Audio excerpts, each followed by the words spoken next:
नमस्कार. मी भाऊ तोरसेकर. तुम्ही बघत आहात प्रतिपक्ष.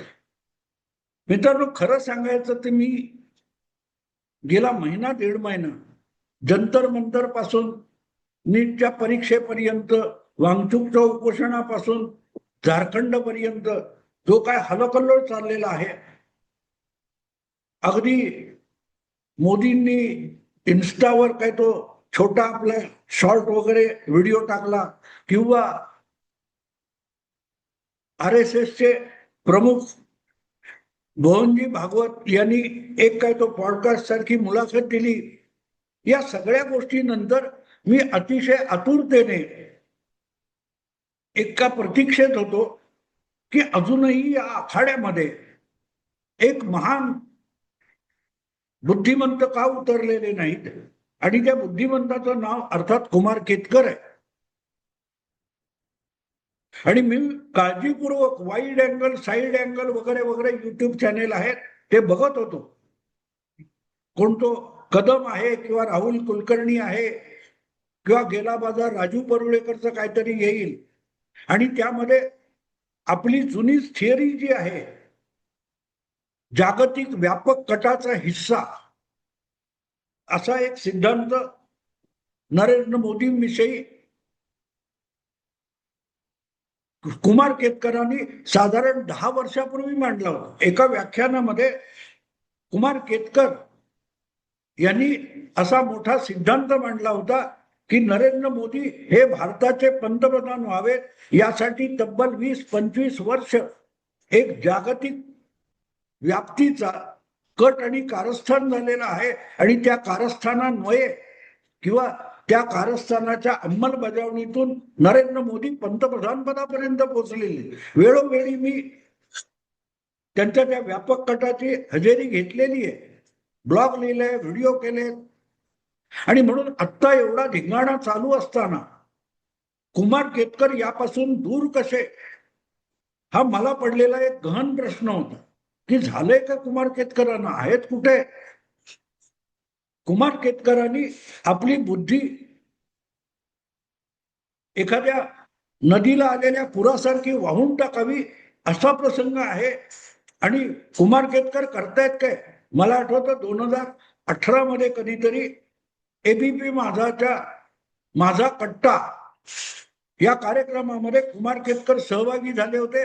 आणि तेव्हा त्यांनी एक शोध लावला होता जवळजवळ 8 वर्षापूर्वी, की नरेंद्र मोदी हे लोकशाहीला आणि जनमताला इतके घाबरलेले आहेत की नरेंद्र मोदी आता 2019च्या सार्वत्रिक निवडणुका, लोकसभा निवडणुका सुद्धा घेणार नाहीत. इतके मोदी लोकमताला घाबरलेले. आणि समजा इतक्या भयभीत असताना सुद्धा कोणाचा तरी चुकीचा सल्ला आला म्हणून नरेंद्र मोदींनी 2019च्या निवडणुका घेतल्यास तरी प्रभू रामचंद्र त्यांना वाचवू शकत नाहीत. स्वर्गातून पृथ्वीवर अवतार घेऊन प्रभू रामचंद्र अवतरले तरी नरेंद्र मोदींना आता प्रभू रामचंद्र वाचवू शकणार नाही, याची ग्वाही ABP माझाच्या कट्ट्यावर येऊन कुमार केतकरांनी दिली होती. पुढे काय झालं मित्रांनो, कुमार केतकरांचा इतका आशीर्वाद मिळाला की मग प्रभू रामचंद्र कशाला पाहिजे. कुमार केतकरांनी शाप दिला की त्या इतका मोदी किंवा RSS साठी दुसरा कुठलंही वरदान नसतं. योगेंद्र यादव आहेत, कुमार केतकर आहेत, अशी ठराविक मंडळी आहे. यांनी तुमच्याविषयी काहीही वाईट चिंतलं की आपोआपच तुमचं कल्याण होत असतं, याविषयी निश्चिंत राहा. केतकरांचे शिव्याशाप म्हणजे सगळ्यात मोठं वरदान असतं. आणि त्यामुळेच 2019च्या लोकसभा निवडणुका झाल्या. केतकरांच्या त्या व्यापक जागतिक कटावर तंगडी वर करून मूत्रदान करायला सुद्धा कोणी कुत्रा आलं नाही. आणि मोदींनी 300चा पल्ला पार केला, नुसत्या निवडणुका घेतल्या नाहीत. आणि प्रभू रामचंद्र सुद्धा मोदींच्या मदतीला आले नाहीत, स्वतः मोदींनी 300चा आकडा पार केला. आणि त्यानंतर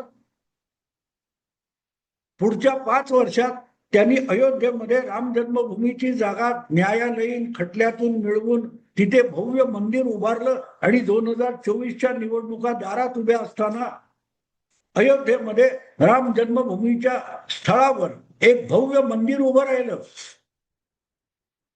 पण या सगळ्या गोष्टी झाल्यानंतर आपण कुठे चुकलो हे सांगायची हिंमत केतकरांमध्ये नसते. त्यामुळे केतकर येतात आणि अशा युट्यूबवर किंवा चॅनेलवर कुठेतरी फुसकुल्या मारतात आणि गायब होतात.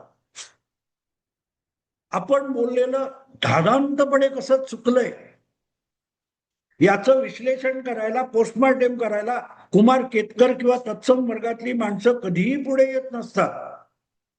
आपण ज्या वेळेला अशी वक्तव्य केली होती, आठवतं ना, योगेंद्र यादवने आत्ता 2 वर्षापूर्वी 2024च्या हरियाणा विधानसभा निवडणुकीत त्यांना काँग्रेसची सुनामी येताना दिसली होती. मैं देख रहा हूं कांग्रेस की हवा चल रही है, कांग्रेस की लहर चल रही है, शायद सुनामी हो जाएगी वगैरे वगैरे वगैरे. आणि ती सुनामी अशी आली की काँग्रेसची फार लखतर चिरगुट होऊन गेली.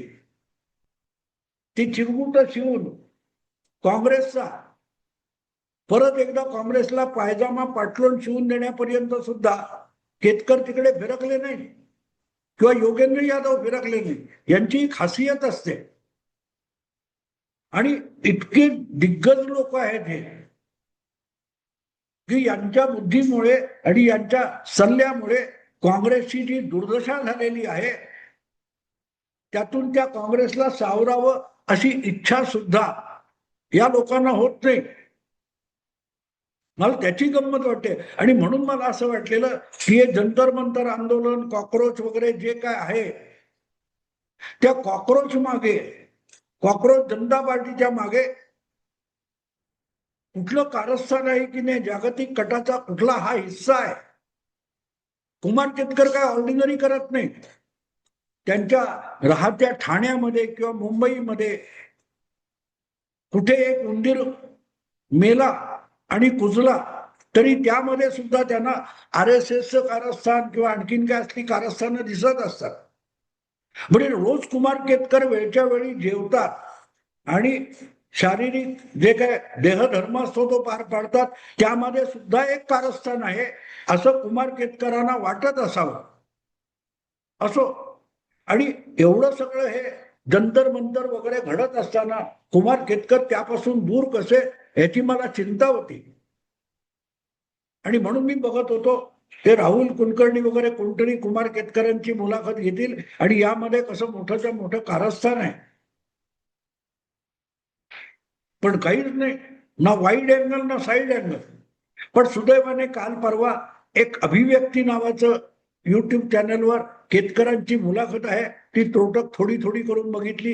बाकी कुमार केतकर काय बोलणार आहे मला माहिती आहे, त्यामुळे ते सगळं ऐकायची गरज नसते. फक्त कुमार केतकर जेव्हा आरोप करत असतात त्यामध्ये नरेंद्र मोदी, मोहन भागवत, RSS, गोळवलकर गुरुजी ही नावं येतात की नाही बघायचं. बाकी केतकर काय काय आरोप करणारे आपल्याला माहितीये, ते ऐकायची आणि शोधण्याची गरज नाही. म्हणजे इराणचा होर्मुझ मध्ये अमेरिकेने हल्ला का केला किंवा इराणने दुबईमध्ये बॉम्ब का टाकले, मिसाईल का सोडली, याविषयी तुम्ही चौकशी केली तर कुमार केतकर त्यामागे सुद्धा RSSचा नागपूरमध्ये शिजलेला कट कसा होता हे तुम्हाला पटवून देऊ शकेल. मला कुमार केतकर तेवढ्यासाठी आवडतं की कुंडलीमध्ये काय तो मंगळ आणि गुरु यांचा काय तो वक्रदोष वगैरे काय ती वक्रदृष्टी का झाली तर त्यामध्ये सुद्धा RSSचं कारस्थान कसं आहे हे कुमार केतकर सांगू शकतो. वडाची शाल पिंपळाला लावणं असा एक मराठीमध्ये वाक्प्रचार आहे. तो तुम्हाला समजून घ्यायचा असेल तर नित्यनेमाने कुमार केतकरांची वक्तव्य लिखाण वाचत चाल, मग तुम्हाला कळेल. पृथ्वी सुद्धा अस्तित्वात नव्हती, ब्रह्मांड अस्तित्वात नव्हतं, ते अस्तित्वात आणण्याचं सुद्धा कर्तव्य आणि काम मोठं पराक्रम, हे ब्रह्मांड निर्माण करण्याचं योजना भले ब्रह्मदेवाची असेल, पण ब्रह्मदेव त्यावर विचार करत बसला आणि पंडित जवाहरलाल नेहरूंनी हे ब्रह्मांड कसं निर्माण केलं आणि त्या ब्रह्मांडामध्ये पुढे मोतीलाल नेहरू नावाचा माणूस होता, त्याच्या पोटी आपण जन्माला कसं यायचं त्याचं सुद्धा प्लॅनिंग पंचवार्षिक योजनेनुसार नेहरूंनी कसं केलं होतं हे कुमार केतकर तुम्हाला पटवून देऊ शकते. आणि म्हणून कुमार केतकरांकडे पाठवळून चालत नाही, ते काय काय सांगतात ते बारकाईने बघायला लागतं. आणि म्हणून मला या वेळेला जे जंतर मंतर असेल किंवा पेपर फुटीचा विषय असेल, धर्मेंद्र प्रधानचा राजीनामा असेल, ह्या सगळा जो गदारोळ आहे ह्याची कारण मीमांसा कुमार केतकर कधी करतात याकडे माझं लक्ष लागून राहिलं होतं.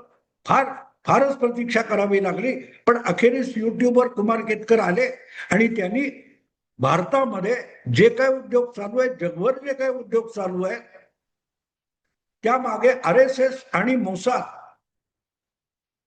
या दोघांनी घातलेला धिंगाणा आहे. हा नवा शोध मला ऐकायला मिळतो, नवा शोध आहे.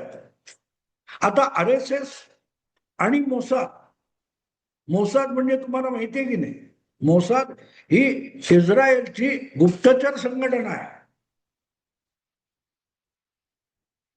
पण मोसाद आणि RSS यांचा थेट संबंध काय, असा प्रश्न कोणीही कुमार केतकरांना विचारणार नाही. कारण केतकरांच्या बाबतीत एक वैशिष्ट्य असतं की ते सांगतील तेवढं दाखवायचं, मध्ये मध्ये वाकडे प्रश्न विचारायचे नाही.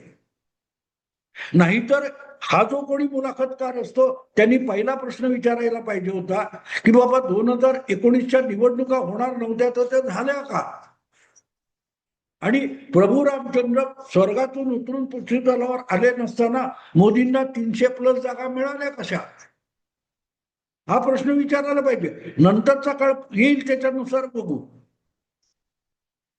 पण मनाला येईल ते मनगडंत कुठल्याही गोष्टींचा कल्पना विलास करायचा हा पडतो इतक्या सुंदर भाषेमध्ये आणि तर्कदुष्ट पद्धतीने कुमार केतकर मांडतात की मग एक गोष्ट आठवते, if you can't convince them confuse them. Kumar केतकरांकडे चर्चा करायला बोलायला जाणाऱ्यांच्या बाबतीत केतकर एक कारस्थान नेमकं शिजवून पूर्ण व्यवस्थित शिजवतात. त्या बाबतीतली रेसिपी केतकरांनी इतकी कोणाला जमलेली नाही.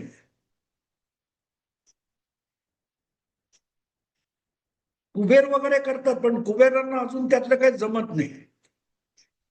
कुबेर केतकर व्हायचा प्रयत्न करतात पण केविलवाणे होतात. केतकरांची खासियत आहे. आणि केतकरांनी याचा काय म्हणतात तो क्लाउड किचन वगैरे केला असेल तर मजा आली असते. जगभरच्या लोकांना RSS, भाजप किंवा उजवी विचारसरणी या सगळ्याच्या विरोधातले वेगवेगळ्या रेसिपीज क्लाउड किचन मार्फत कुमार केतकर पुरवू शकले असते. पण त्यांना अजून कोणी क्लाउड किचनवाला टेक्नॉलॉजीचा इंजिनियर भेटलेला नसा. असो, मुद्दा इतकाच की केतकरांनी लावलेला नवा शोध असा आहे, नवा शोध आहे की RSS आणि मोसाद यांनी हा धिंगाणा घातलाय. आता धिंगाणा कुठचा, जंतर मंतरवरचा धिंगाणा म्हणायचा की जंतर मंतरवरचा लाठीमार म्हणायचा की झारखंडची राजधानी रांचीमध्ये जे काय विद्यार्थी आंदोलन चालू आहे की पेपर फुटले, हा RSS चा धिंगाणा आहे. पण कशाचाही काही संबंध नाही. त्या दोन गोष्टी जोडायच्या आणि आपलं पांडित्य कसं प्रचंड आहे हे सांगून समोरच्याला गुंग करून टाकायचा, ही केतकरांची खासियत आहे. आणि हा त्यांचा लेटेस्ट शोध आहे की मोसाद आणि RSS यांनी हातमिळवणी केली. कदाचित त्यात तथ्य असू शकेल, कारण हे केतकर किंवा तत्सम जे लिबरल कम्युनिस्ट वगैरे असतात त्यांचं म्हणणं असं आहे की जगामध्ये मुस्लिमांचा द्वेष फक्त RSS करतो, आणि जर फक्त RSS मुस्लिमांचा द्वेष करत असेल तर मग त्या स्पेनमध्ये, लंडनमध्ये, नेदरलँड्समध्ये, नॉर्वेमध्ये मुस्लिम विरोधात जनमत का उभं राहिले. ज्या अर्थी युरोपमधल्या अनेक लहान मोठ्या देशांमध्ये मुस्लिमांना आपल्या देशातून हाकून लावा, कोण इराकमधून आला असेल, अफगाणिस्तानातून आला असेल, सिरियातून आला असेल, त्यांना पहिले आपल्या युरोपीय देशातून हाकून लावा आणि त्यांच्या मायदेशात पिटाळून लावा, असे जे आंदोलन सुरू झालंय ते या सेक्युलर आणि लिबरल देशात कसं झालं? याचा अर्थच त्या युरोपमध्ये RSSचा चंचू प्रवेश झालेला आहे. युरोपमधल्या अनेक देशांमध्ये मुस्लिम विरोधी मोहिमा चालवण्यामागे नक्कीच RSSचं कारस्थान असणार. पण RSSला युरोपीय देशात विचारतो कोण? जे देश ख्रिश्चन बहुल आहे अशा देशामध्ये RSS सारख्या हिंदुत्ववादी संघटनेला जाता कसं येईल, जातीलच कसे, आणि गेलेच तर त्यांना आधार कोण देणार? आणि इथे केतकरांचं जे काय ते लॉजिक आहे ते आपल्या लक्षात येतं. मोसाद RSSला युरोपमध्ये घेऊन गेली असणार आणि RSSच्या शाखा या प्रचंड प्रमाणावर युरोपच्या वेगवेगळ्या देशामध्ये मोसादने काढून दिलेले असू शकते आणि मग त्याच्या आधारावर RSSने अख्ख्या युरोपमध्ये अँटी मुस्लिम मुवमेंट सुरू केलेली असू शकते आणि तो हा धिंगाणा असावा. शिया विरुद्ध सुन्नी दोनही मुस्लिम, पण त्यांच्यामध्ये आपसातली भांडण लावून त्यांना एकमेकाविरुद्ध मिसाईल सोडायला लावण्याचं कारस्थान RSS सोडून दुसरं कोण करू शकतं?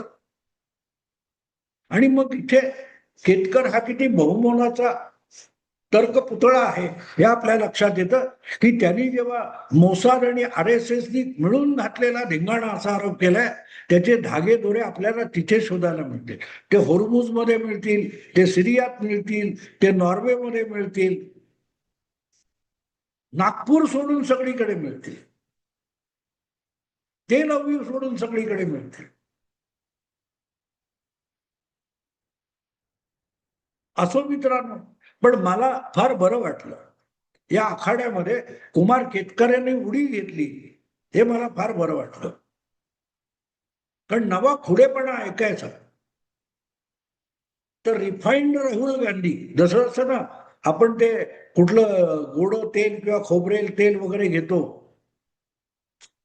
ते रिफाईंड असतं, तसं राहुल गांधी रिफाईंड म्हणजे काय तर्कशास्त्रामध्ये हे तुम्हाला बघायचं असेल तर कुमार केतकर नित्यनेमाने ऐकत वाचत जा.